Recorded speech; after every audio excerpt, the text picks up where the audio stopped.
C'est la CEDEAO qui est auteur de l'aggravation de la situation du peuple nigérien et le Togo accuse la CEDEAO. Mais pourquoi des pays qui sont supposés être membres des Nations Unies, à savoir le Nigeria, le Bénin, pourquoi ces pays-là n'exécutent pas les 4 volontés du secrétaire général adjoint des Nations Unies chargé des affaires humanitaires? Pourquoi quand l'ONU doit acheminer de l'aide à un pays qui est en besoin, le Niger, supposons, pourquoi il y a des pays qui sont membres de l'ONU et qui, eux, n'exécutent pas les 4 volontés de l'ONU? Il se trouve que c'est dans la sous-région, parmi les pays qui possèdent des ports sur l'océan Atlantique, il se trouve que c'est le Togo seul qui accepte. Donc déjà ce courrier révèle que l'ONU est complice d'une trahison contre le peuple nigérien.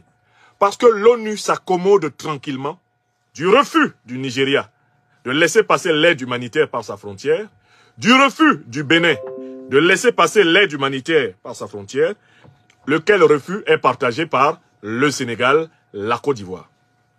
L'ONU est complice de la violation des règles de l'ONU. Écrivez ça. À quoi joue le secrétaire général de l'ONU chargé des affaires humanitaires? Soit il est secrétaire général de l'ONU et il s'adresse à tous les États qui entourent en effet le Niger, et notamment qui possèdent un littoral. En vertu du droit international des pays sans littoral, tous ces États ont obligation de laisser passer les denrées, de laisser passer les marchandises qui vont au Niger. Est-ce que vous savez que le droit international interdit au Nigeria, interdit au Togo, interdit au Bénin, interdit à la Côte d'Ivoire, interdit au Ghana, interdit à tout pays qui a accès à la mer et à l'océan? Est-ce que vous savez que le droit leur interdit d'empêcher que soient acheminées les marchandises d'un pays qui, quant à lui, n'a pas d'accès direct à la mer? Est-ce que vous le savez? Il s'ensuit que quand on sollicite le Togo pour laisser passer l'aide humanitaire, même cette sollicitation est une violation du droit international. Écrivez ça. Le fait même que le secrétaire général adjoint des Nations Unies, chargé des affaires humanitaires, choisisse de s'adresser au Togo pour lui demander de faire ce que le Nigeria refuse de faire, ce que le Bénin refuse de faire, ce que la Côte d'Ivoire refuse de faire, ce que le Ghana refuse de faire, ce que le Sénégal refuse de faire, bref, ce que d'autres pays qui ont accès à l'océan Atlantique, qui ont accès à la mer refusent de faire, ce simple fait est une manière pour l'ONU de légitimer la violation des règles du droit international. L'acheminement de l'aide humanitaire au Niger ne devrait pas faire l'objet d'un chantage, car cet acheminement est un droit du peuple nigérien, en tant que ce peuple, à travers son État, est membre de l'Organisation des Nations Unies. Est-ce que vous me comprenez bien? Voilà le premier problème. Le premier paragraphe de la lettre du professeur Robert Ducé-Comlan, son premier paragraphe, révèle que l'ONU viole les règles de l'ONU pour tenter de réaliser ses missions à travers des autorisations exceptionnelles. En fait, le Togo ne devrait pas donner d'autorisation. Puisque le droit international dit que le Togo étant un État côtier, le Niger n'ayant pas accès à la mer, le Togo est obligé selon le droit, comme la Côte d'Ivoire est obligée selon le droit, comme le Nigeria est obligé selon le droit, comme le Bénin est obligé selon le droit de laisser passer les marchandises du Niger. D'accord? Donc, dans le premier paragraphe, on donne l'impression d'avoir inventé la glace, d'avoir fait quelque chose d'exceptionnel. Ce n'est pas exceptionnel. Laissez passer les marchandises qui vont au Niger, laissez passer l'aide humanitaire qui va au Niger, c'est un droit du peuple nigérien. Parce que si le peuple nigérien n'a pas ce droit, alors ça voudrait dire que tout peuple qui n'a pas accès à la mer doit faire la guerre contre ceux qui ont l'accès à la mer, arracher une partie du territoire pour pouvoir aller à la mer. Pourquoi? Parce que la mer est un espace international qui appartient à toute l'humanité. J'espère que vous le savez. Quand on dit le droit d'accès à la mer, il faut que vous sachiez que nous avons tous, en tant qu'êtres humains, le droit d'accès à la mer, le droit d'accès aux océans, parce que la mer et les océans sont comme l'espace aérien, l'espace notamment entre les planètes, l'espace interplanétaire, ça appartient à tout le monde.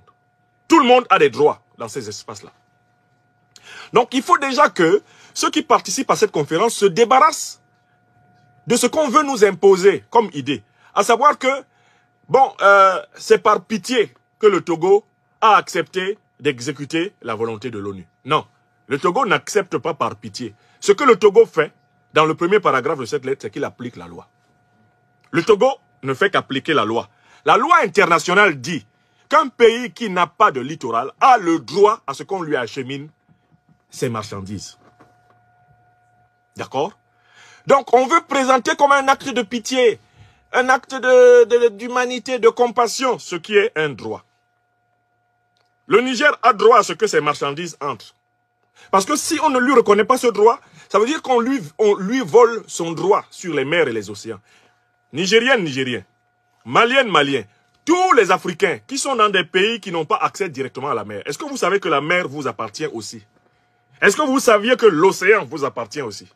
Parce que l'océan, là, on appelle ça, avec la mer, les eaux internationales. Quand on dit que c'est international, c'est-à-dire que ça appartient à toutes les nations. Toutes les nations ont le droit de circuler sur les mers, les océans et dans les espaces interplanétaires. Est-ce que vous comprenez? Je suis intervenu pour apporter cette clarification. Le Togo, en acceptant d'acheminer l'aide humanitaire du Niger, le Togo n'invente pas la glace. D'ailleurs, le Togo l'a toujours fait. Le Togo l'a toujours fait. Parce que c'est un droit nigérien. Et c'est une obligation togolaise. Ceux qui ne respectent pas le droit international, ce sont donc le Nigeria, le Bénin, la Côte d'Ivoire, le Ghana, et ils ne respectent pas le droit international parce qu'ils ont décidé de se soumettre aux injonctions du néocolonialisme français et des grandes puissances impérialistes occidentales qui veulent à tout prix punir le Niger parce que le Niger échappe à leur contrôle. Est-ce que c'est clair pour tout le monde? On avance. On avance dans l'analyse du courrier. J'ai ainsi analysé, eh bien, la première partie de ce courrier. Je vais maintenant à l'analyse de la deuxième partie. Le deuxième paragraphe est très intéressant. Sous la plume du ministre Robert Dussé-Comlan, on apprend beaucoup. Qu'est-ce qu'il nous dit dans le deuxième paragraphe? Je vous relis le deuxième paragraphe. Il est très riche, ce paragraphe-là.